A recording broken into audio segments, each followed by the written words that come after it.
Keith. Yeah, so she's already introduced me. Thanks, Kendra, for that. Super excited to be on here with you all tonight. As she mentioned, um, not only do I get to work in this space and lead such an incredible organization, of which you all are such a wonderful part of, but I've also fostered and adopted. So I adopted a sibling group of 4 out of the Texas foster care system after fostering them for 2.5 years. Have strong relationships with the biological family. So we chose to do an open adoption at the end because our kids were older and we wanted them to have that relationship, and it was healthy. And so we continue to maintain a strong relationship with both bio mom, bio dad, and a bio aunt. And been working in the space since 2004.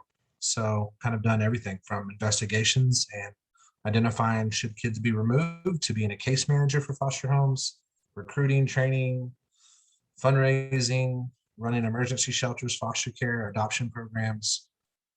Just been able to do a lot in the last 17 years. But this is definitely my passion and my heart, foster care and supporting other foster parents and adoptive parents. And so excited just to be with you all tonight.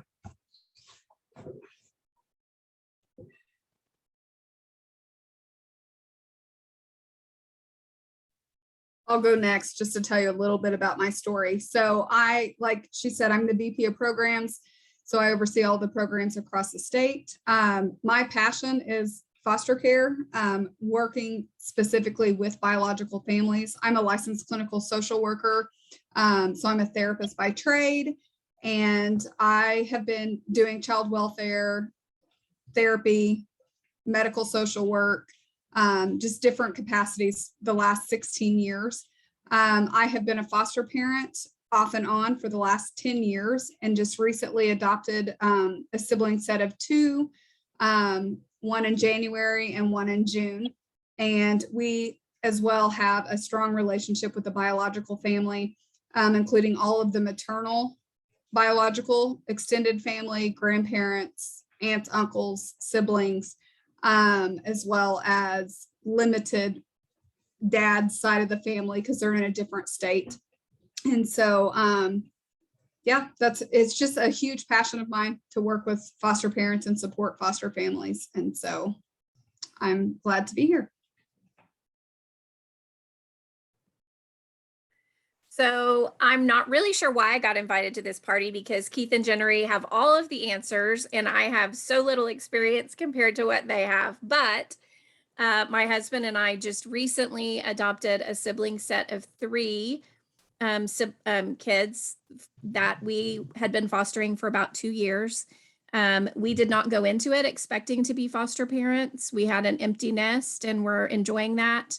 But the opportunity presented itself with some kids that we knew from church. And so we began fostering. And then when it became apparent that they needed a forever home, we weren't going to say no to that. So my experience is a little bit different.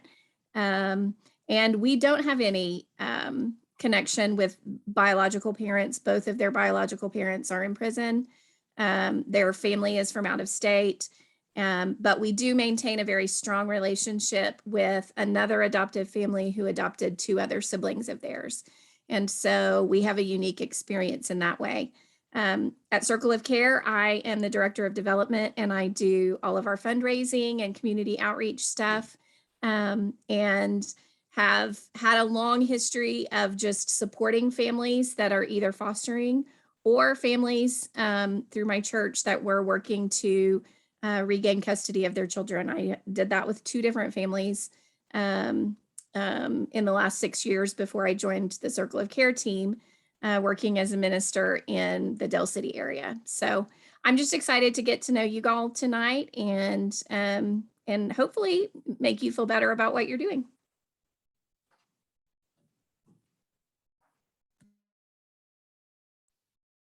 All right, so I will go ahead and check out my list of questions just as kind of an icebreaker. But as I said, if there are anything specific that anyone wants to touch on, feel free to hop in. So I emailed all of our family specialists and just had them give me some questions that they thought they felt would be good. Keith told me that my questions were just absolute dynamite questions. So I'll start with one that I feel like is maybe a little bit easier, if any of them are. But someone asked, how do I explain why they have to leave my home? And this would be for like some sort of disruption or like going to a kinship placement, something like that.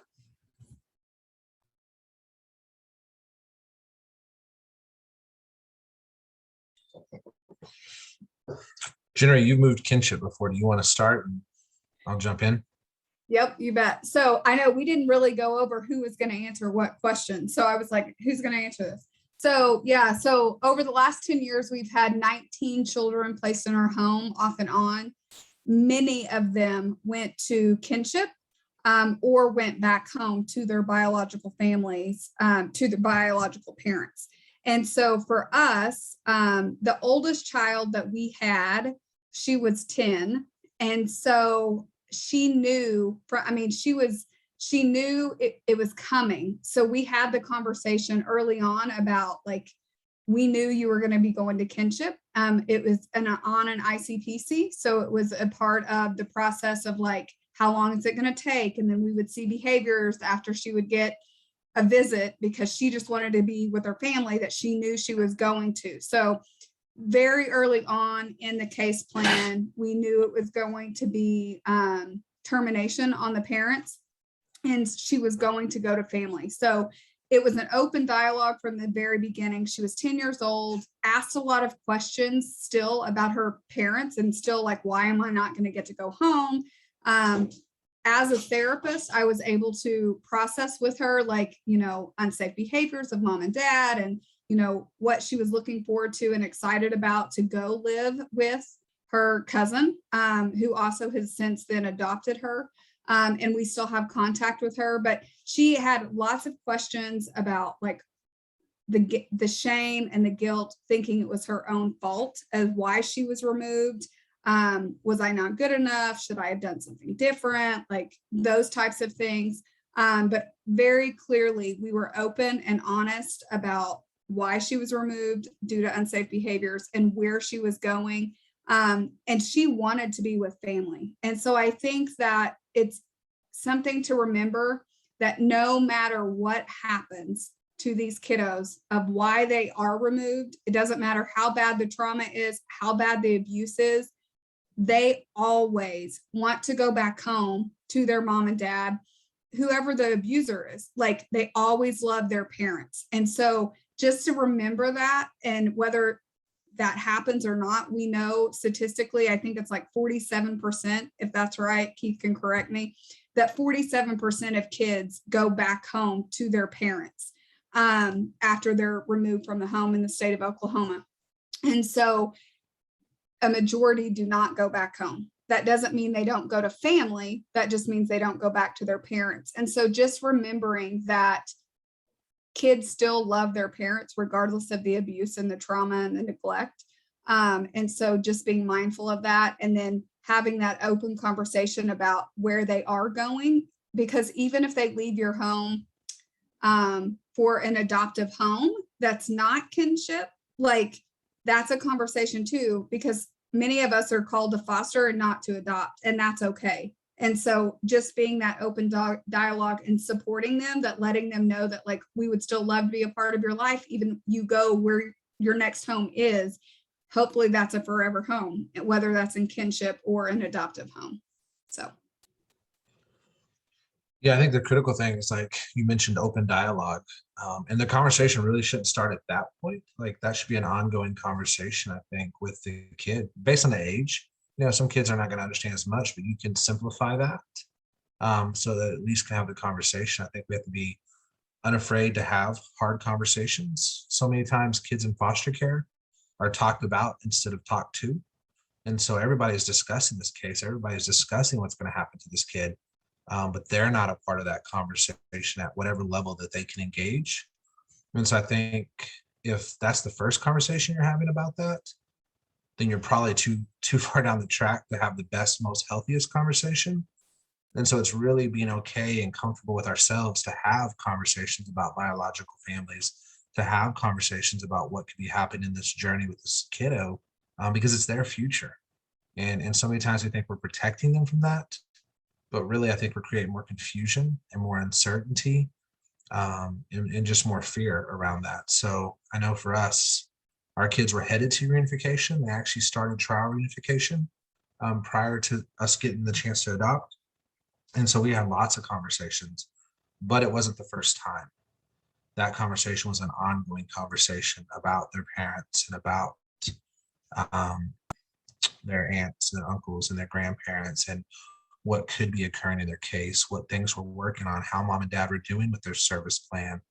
And I think we avoid it at times. And so I think you just got to kind of hit that head on in that uncertainty and deal with the emotions and the frustrations and the fear. Because we all want to know what's happening next in our lives, and more so the kids as well. I would just add, in our situation, one thing that was very apparent, and I don't think this is uncommon. We have 3 children. Each of the children felt very differently at different times about what was happening. And as a family, when we were raising our oldest 3 girls, we usually did big, family meetings to have conversations about big topics. And what we learned with our kids while they were in foster care was we needed to have individual conversations with them, not just all together as a family, everybody talking, because each one was at a different place at a different time and needed to ask different questions. And there were some times that the oldest, who was a boy, was afraid to ask questions because he didn't want his little sisters to hear something. So making sure that we gave each one of them individual time to talk about their feelings about what was going to happen and what could happen was really, really important.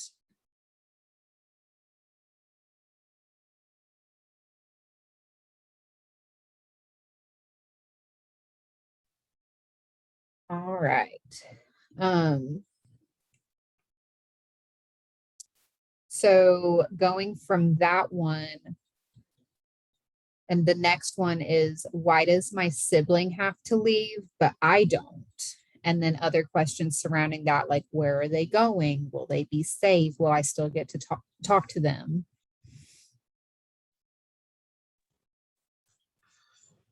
Yeah, I mean, I think some of that also just starts with, each of those situations can be different. Sometimes we have siblings that move because of the way the family dynamic's set up, that there's a different dad, there's a different mom. So there's a grandparent stepping up to take one of those kids into the kinship. I think at the very core, like we have to center that on siblings matter.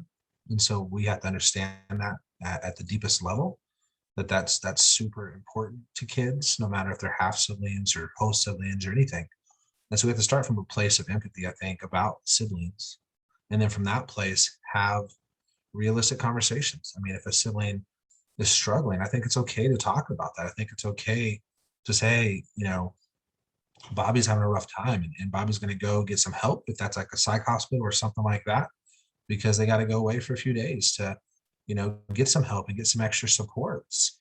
I think the more information, I think sometimes we think the more information we give them, the more scared they'll be, but really it just settles them because they at least are getting questions answered.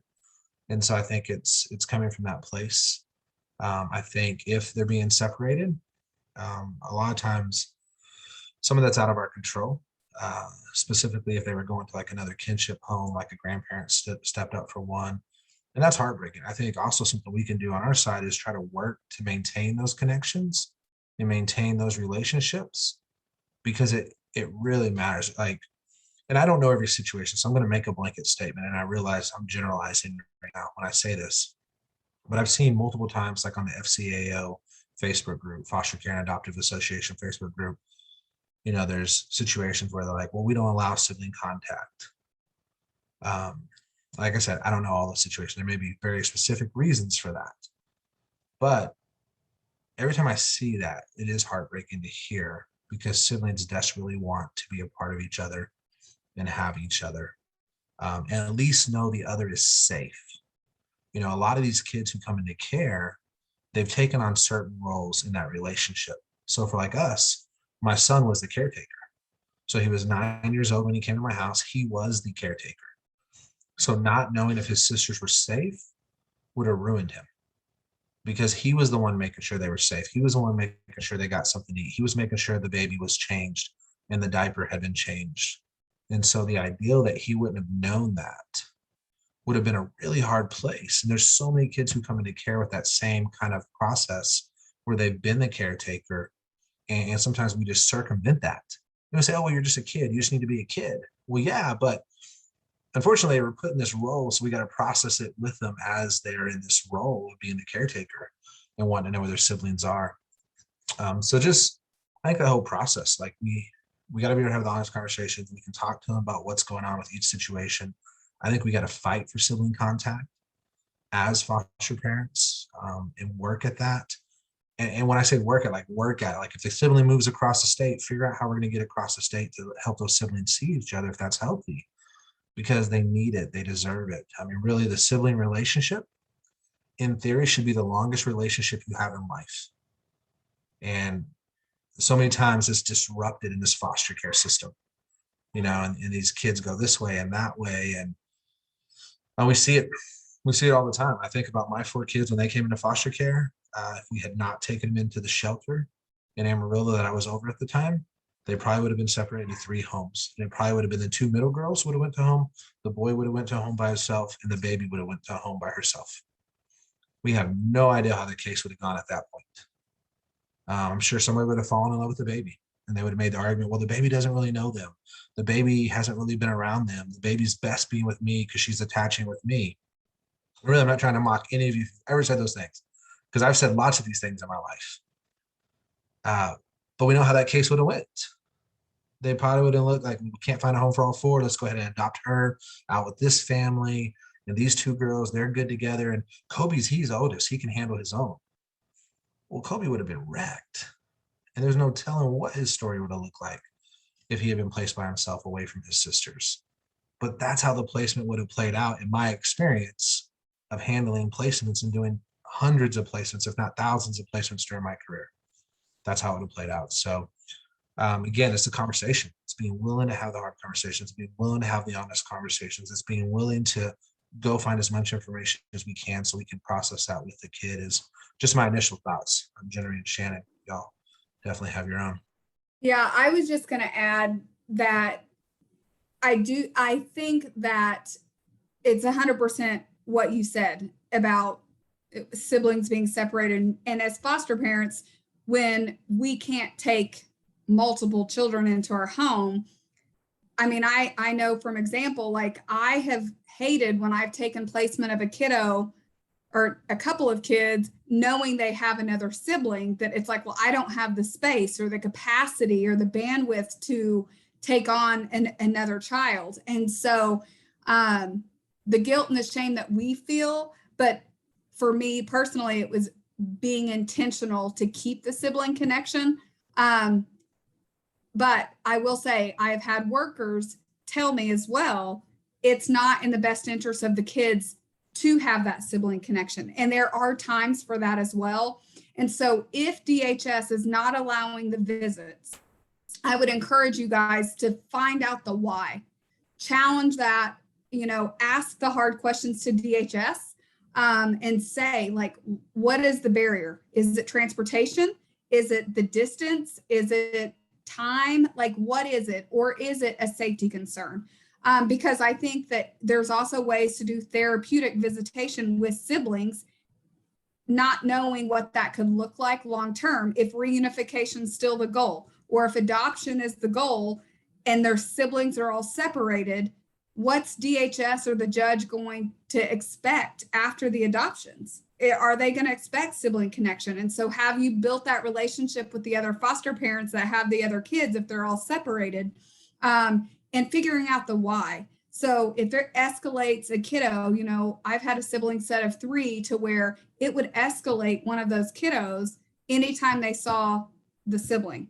And so then it's like, okay, why? But the youngest one couldn't tell you why she was triggered by the sibling. And so, long and behold, did we find out it was because the brother was perping on the little girl. And so she didn't know that why. So there's just a lot of unknowns. So just asking those difficult questions to DHS if they're not allowing sibling connections or sibling visits. Find out the why so that you can explain it too on an age appropriate level to the kiddo in your home.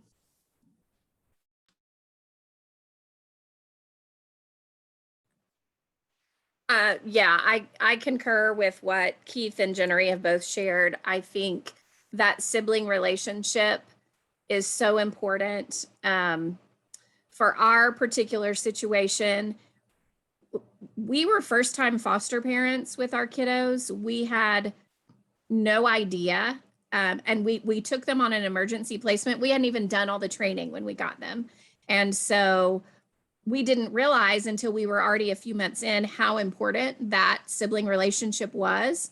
But the family that was fostering their other two sisters did. They had done a few placements already. And so they were already in the habit of making sure those visits happened regularly. And we just fell into that habit. It turned out to be really a saving grace for us when we decided that we wanted to try to adopt them, because one of the things that DHS kept asking and the judge kept asking was, what is the sibling relationship going to be like if we allow these two different families to adopt two sets of kids? And if we had not built that relationship, not just sibling to sibling, but our family to the other family, I very much think that the adoption might not have been approved, because that we just kept getting those questions. And there was, at one point, our worker came in and she said, Shannon, I feel like we're begging for our lives here for them to see what a strong bond your family has with the sibling family. And it was a very close thing there for a little while. And so we had no idea. I mean, we just were like, oh, well, of course we do sibling visits. And of course we're going to become friends with this other family that has their siblings, because that's important. We had no idea how important it was until we really got down to the end of the adoption. And so that just shows, number one, how important it is within the system, within the child welfare system. But it also really underscored for me how important it was for my children and what those relationships are like. Our oldest son there's 10 years difference between him and his littlest sister. And one of the things that he says, I'm the one that has the memories of our parents. She's not going to remember those things, but I will remember for her. And I mean, every time he says it, it gets me. So that's just a piece of what that relationship is and is going to be as they grow older.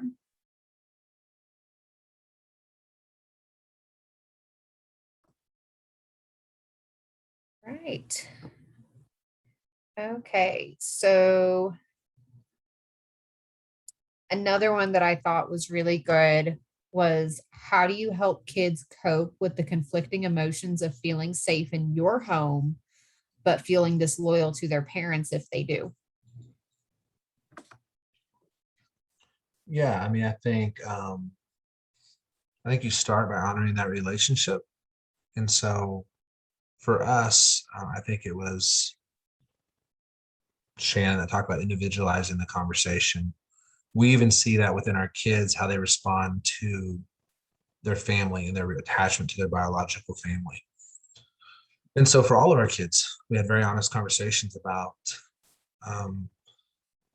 it's okay, to have those strong emotions about mom and dad. It's okay to have those strong emotions, and you don't have to dishonor that to try to honor us. We gave them a lot of space and a lot of grace, even to the point of, like, my son. So this was 2012. So he's 18 now. He's a senior in high school.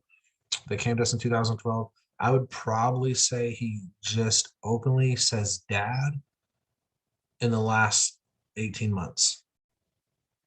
So if this was about me, that may have really offended me. Like, well, you got to call me your dad. I adopted you. And I joke, but there are so many people that's a sticking point for them, right?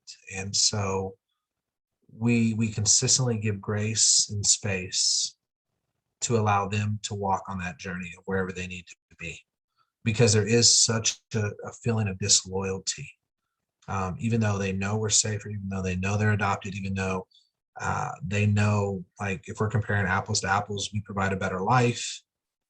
That's mom and dad. That's biological mom and dad. And that will never change. And I can't change that. So how do I honor that? How do I give them space to embrace that? And so we told our son early on, like, hey, you call us whatever you want to call us. If you want to call me Mr. Keith for the rest of your life, that's cool. I'll fulfill the role and help guide you as your dad. But I honor that. I honor that that's what you want to call me, and that's okay. You're allowed to do that. We did it for each of our kids. Kids want to fill a gap, and so our daughters were a little different. Like, it was weird not having a mom and dad, so they immediately were like, "Hey, I'm gonna call you my mom and dad, so people don't think I'm a weirdo." And I'm like, "Cool, call us whatever you want to call us."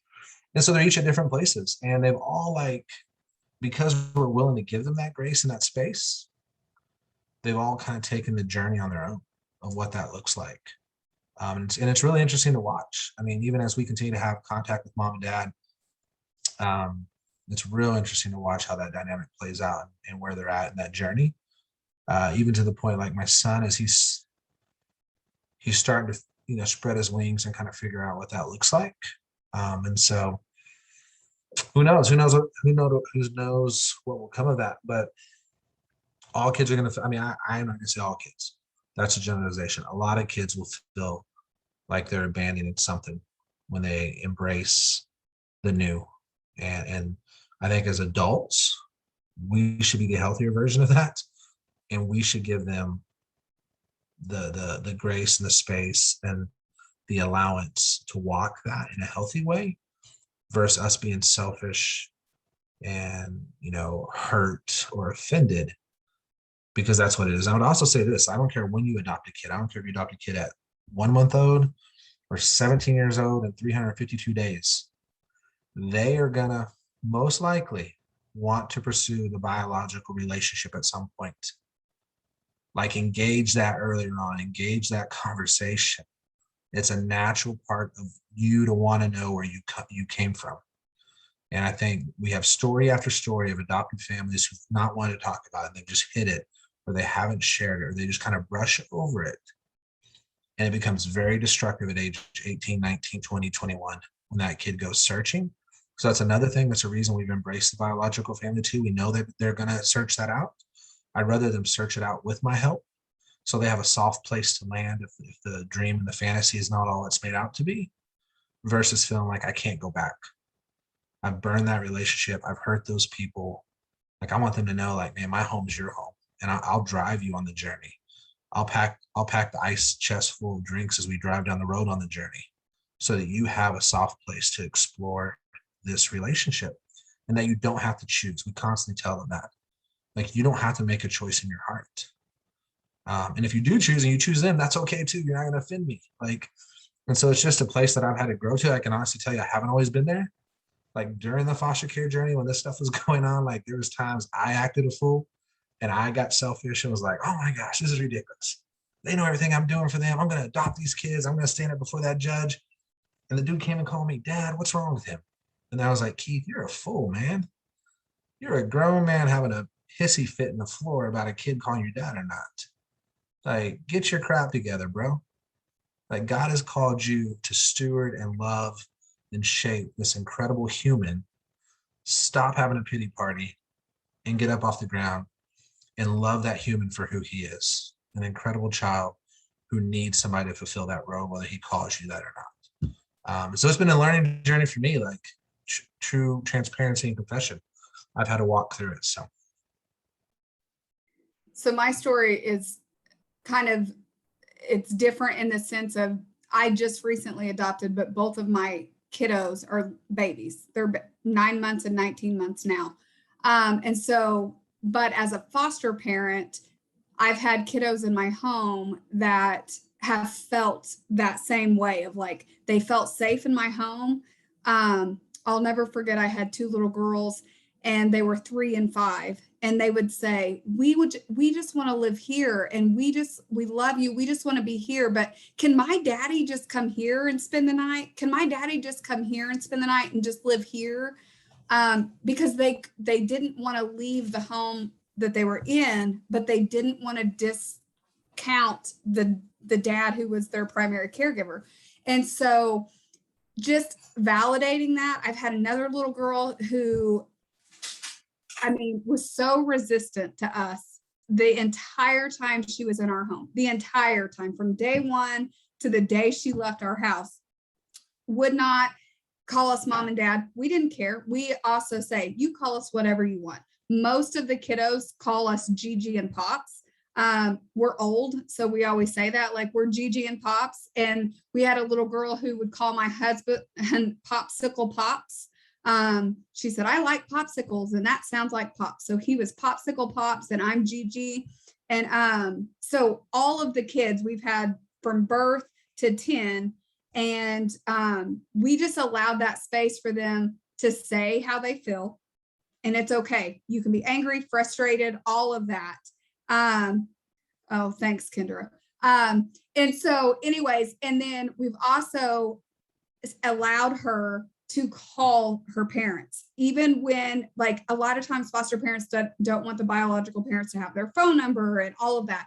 We wouldn't scheduled times to call, because then the frustration and hurt she would feel when she's sitting by the phone waiting for mom or dad to call. So I would always just say, you can call them anytime you want. Up until the time we go to bed, anytime you want, you can call. So she would call frequently. Most of the times they wouldn't answer, but it helped her feel like, at least I'm trying. She would know their phone number. She would call them. And then she felt better knowing. And in her mind, it was, oh, they must be working. They're not answering because they're working. And so she would kind of create a story in her head. And then we would just talk about it that night when she was going to bed. And it got to the point where she would say, I don't think they're working. I just think they're not answering the phone. And I would say, you're probably right, baby. But we'll try again tomorrow. And so it's just allowing them to have their feelings and be transparent and honest, and don't have high expectations, because we all know they come from trauma. And so trauma is messy. I mean, foster care is messy, and it's just never always high, butterflies and rainbows. And I think that we go into it because we all just want to save the kids and help the kids and love the kids. And it's not, you can't just do it on love. And so it's just helping the kids feel safe and having conversations and letting them feel. So. Yeah, and I would say too, giving them space and telling them that it's okay and normal to feel different ways in different moments. And you may feel like, they may be having a really great memory of something that happened with their parents, and then the next moment it's a trigger for trauma. Oftentimes what we have seen with our kiddos who experienced very significant trauma is that today was the first day of school at our house, and we had a conversation after school today about what school used to be like. And it was a tough conversation. And our middle daughter was like, I wish my mom could see me in middle school. And so, those things just come up you're just not even expecting them sometimes, but giving them space to have those good feelings and bad feelings side by side, to have, to share memories that they hold dear. And it may be a memory of something that you're like, I cannot believe that's a good memory for you. But something that is, our son has a memory of having to hide his dad in a trunk from the police. And I mean, I'm thinking that's a terrible memory, but for him, it was kind of an adventure. And so just giving space for all of that and owning your own feelings. You are going to have feelings about all of this. You are going to be a grown man throwing a fit on the floor because the kid doesn't want to do what you want them to do, and you've done all this for them. I mean, that's real life. That is, fostering is hard. Adopting is hard. Not everybody can do it. And the people who are successful doing it, at least who I've seen being successful, are the people that are willing to own their own emotions. Talk to somebody if you have to. This kind of a support group is great. A good counselor is great.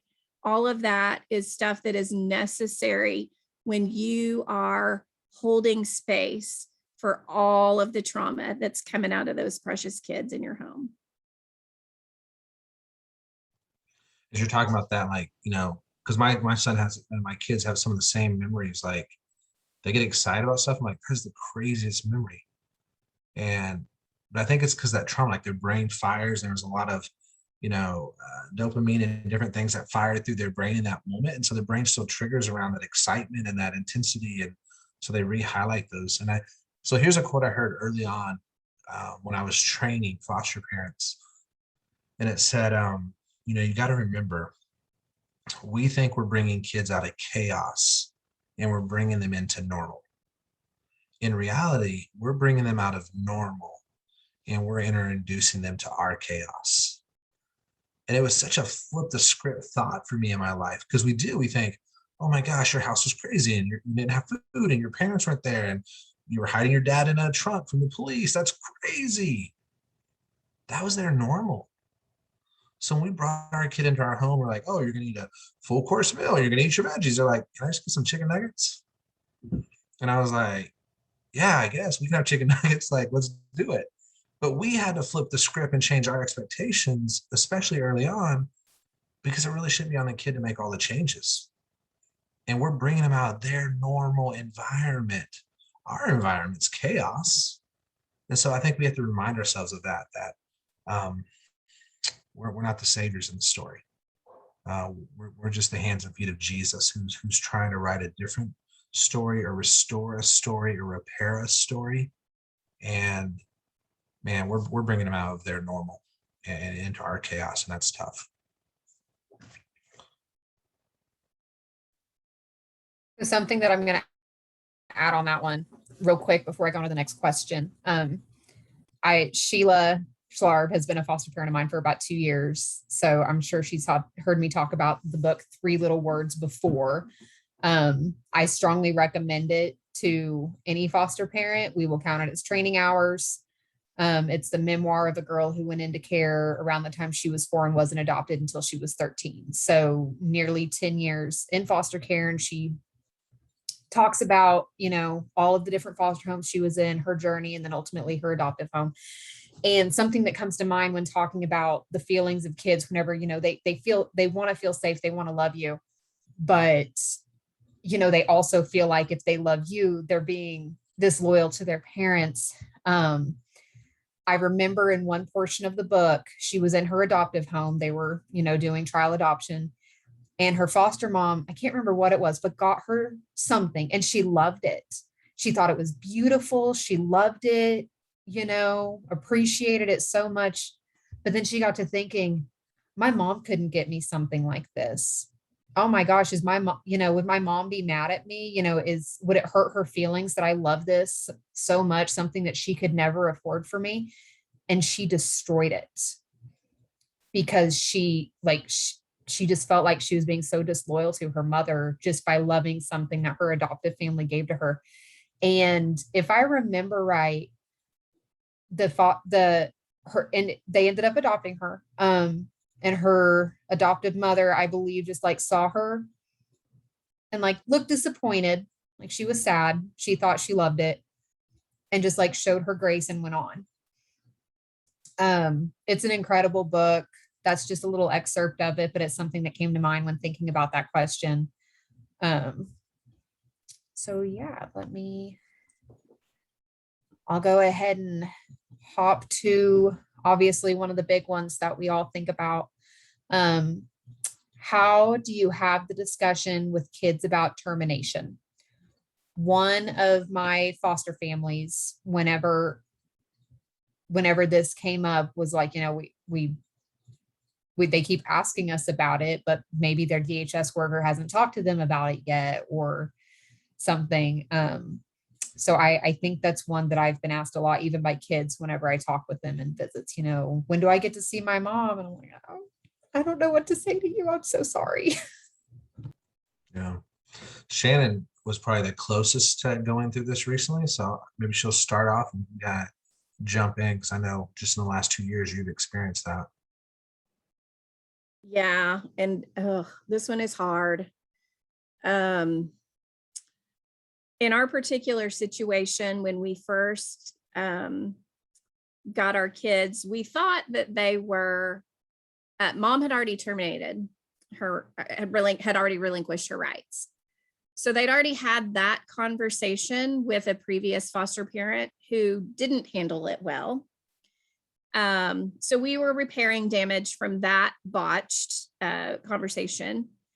And then the situation was after mom relinquished, dad, who was never going to get reunified with them because he was going to prison, decided that the only thing he was going to do was continue to fight for control. And so he just took every advantage he had in the court system and tried to string it out as long as possible to maintain control. And so it was a minefield for us in talking to our kids. At the time, the kids were 13, 9, and 6. So also very different levels of understanding. And it was just really, really difficult. We had to have a conversation with each one of them at different times about the decision that their mom had made. And one of the things that we tried to help them understand, and are still honestly trying to help them understand, is that their mom did something that was very selfless, and that she made a decision that was in their best interest and not hers. And, that's hard for a kid to hear anyway, but I think being able to paint her as somebody who did love them enough to say, I can't keep you safe and I can't take care of you right now. As hard as that is, that was really important for them to understand. With dad, the situation with dad, in some ways it was easier. They saw him as a danger to themselves. They recognized that. They still wanted relationship with him. So we had to talk about it a different way, in that your dad is also not able to keep you safe because he doesn't make good decisions. And we introduced the idea of, when grownups make mistakes, when grownups do things that they shouldn't do to kids, oftentimes it's because that's how they were raised. He's following a pattern that we don't know what happened to him when he was a kid, but maybe that's how he was treated. And that seemed to be something that they could latch onto, and, not give him a free pass, but, in a kid mind, understand, why would my dad do that? Why would he choose that? Well, he didn't have a good example, and he wasn't able to make a good choice in those moments. So, and again, just letting them have all of the feelings about it. There were days, at one day in particular, the 10-year-old just squeezed me around the middle. We were just talking about something random in her room while we were cleaning up one day, and she just launched herself at me and squeezed me around the middle and said, thank you for keeping me safe. But we have those days where it's also like, well, why couldn't my parents do that? Why would they give up? Why would they not love me enough? And so always bringing that back to, it's not because of you. It's not your fault. It's not the kid's fault. It's an adult that made a bad decision, and you are loved. And no matter what decisions your parents made, they still do love you. That's hard sometimes for me to say. It's hard for me to swallow when I see the actions that were taken, but at the same time, I know it's true. And so it's never a conversation that's over. It is ongoing. It crops up at the most inopportune moments sometimes and in the most random ways. But I feel like my job really, like I said this before, but my job is to hold space so that they can grow and heal and become healthy, functioning adults. And they can't do that if they haven't dealt with these issues and with these questions of why their parents gave up or why their parents made bad choices. I mean, that's something they have to come around to over time and at different ways and at different levels all throughout their lives. And so I think there'll be conversations that we continue to have. And I think what Keith said earlier about, being the soft place to land, I sure do have a lot of anger about what their parents put them through, but I can't give in to the anger. I have to be the soft place for them. I have to be the place that they are safe no matter what, that anything they say or feel is met with care and love, and that it's okay for them to verbalize their feelings or their actions. We had a conversation this summer with our oldest, our son, who's 14 now, and he was worrying about his mom. He was a caretaker in their family, and he was a caretaker of mom as well as siblings. And I mean, we got on the DOC website and looked her up, and he was like, I just want to see a picture of her. And so we looked it up, and he was like, he said, I wish she wasn't in prison, but I'm glad she's at least safe. And I was like praying that she was. It's just tough, but you do what you have to do to make those kids be able to take the next step and the next step into a healthy future. I will also say our kids have been incredibly blessed to have a really good counselor. And I know a lot of foster families that don't have that available or haven't figured out who to go to. I would strongly suggest that if you have kids that are really dealing with this kind of trauma, they need a professional person that is outside your home that they can say anything to.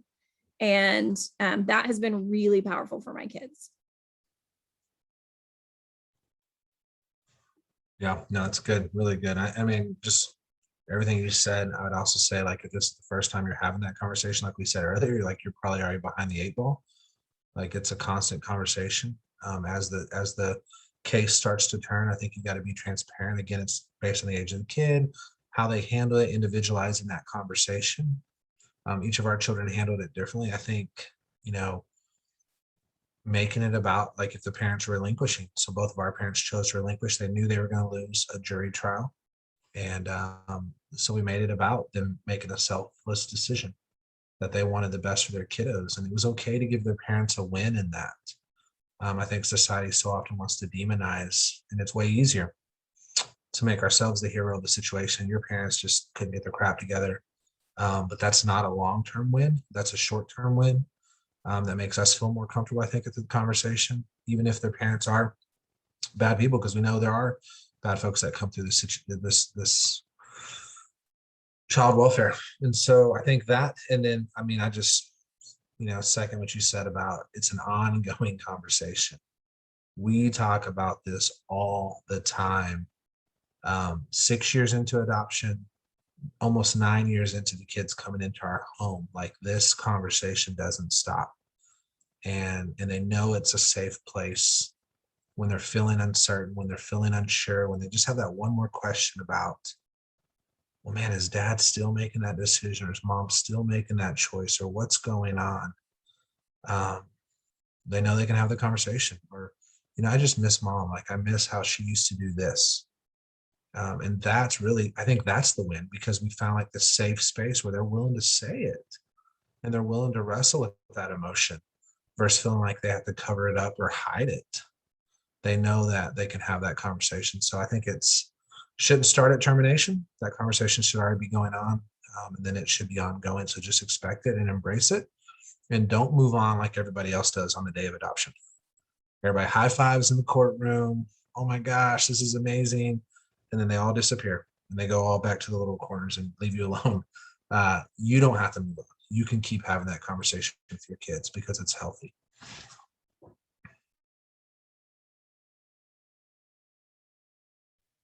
I don't have anything to add to that, Kendra.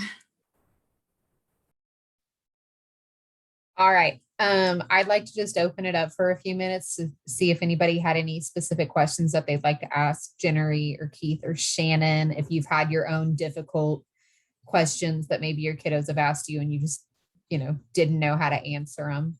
So I'll open it up to you guys.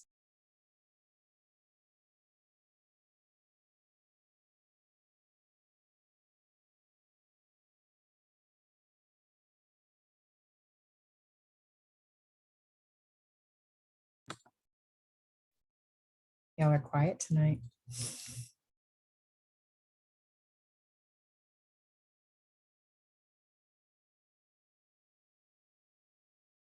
All right. Well, if nobody has anything else, Keith, Shannon, Ginarie, do you have anything else that you'd like to add before we get off of here for tonight? I just want to say thank you to each of you for trusting us with your journey and choosing Circle of Care. I mean, I know there's gonna be times when we maybe have failed you, like we're not perfect. You're humans and we're trying to do the best we can to support you and your family. And so I don't take it lightly when families choose to foster with our agency. And so I'm just so thankful for you guys, thankful for the work you're doing, the heart you're doing it with, the lives you're impacting, and the others you're influencing, because it's huge. And really the success of us being the largest private provider of foster care today is really because we have amazing families like you all who say yes and you open your hearts and your homes. And I just want you to hear from leadership, like, I think that is a unique thing about Circle of Care, that we have an understanding of what it's like to say yes and open our hearts and our homes. Our fourth member of our executive team is our HR director, and she's done kinship care. So all four members of our executive leadership team have been in this space. And so we lead from a heart and we lead from an understanding and a knowledge, not that our knowledge is perfect or correct. And I'd also say if I said something that was offensive to you, that is no way my intent. Every situation is different. Every case is different. Every obstacle that you're going to face is going to be different. There's not one cookie cutter mode to how each of these things play out. And so I want to honor that. We were just able to share from our perspective the things we've learned through this process of both fostering and adopting, and making a lot of mistakes in the process and not always knowing the right things to say or how to do it. So hopefully we were able to share, just a little bit of wisdom that we've learned that's helpful for you. But ultimately, we thank you for what you do and choosing us to walk the journey with.